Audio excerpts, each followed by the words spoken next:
শুক্রবার কাশীপুর স্থিত মরিয়মনগর উচ্চ বিদ্যালয়ের বার্ষিক ক্রীড়া প্রতিযোগিতা অনুষ্ঠানে উপস্থিত ছিলেন এলাকার বিধায়ক রতন চক্রবর্তী।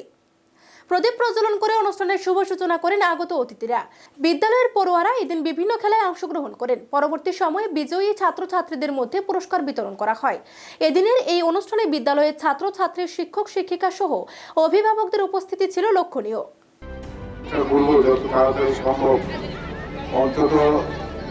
রেপুটেশনে দিয়েও যাতে স্কুলটির পঠন পাঠনে যাতে স্বাভাবিকতা ফিরে আসে সেটা দেখার জন্য আমি বেশি সময় নেব না। এদের অনেক আইটেম হয়তো বাকি আছে।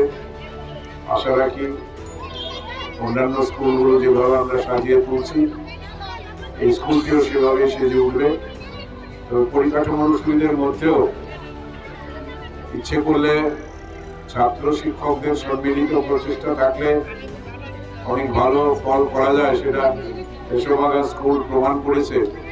বোর্ডের মধ্যে সেকেন্ড হয়েছে, 1 নম্বরের জন্য ফার্স্ট হতে পারে।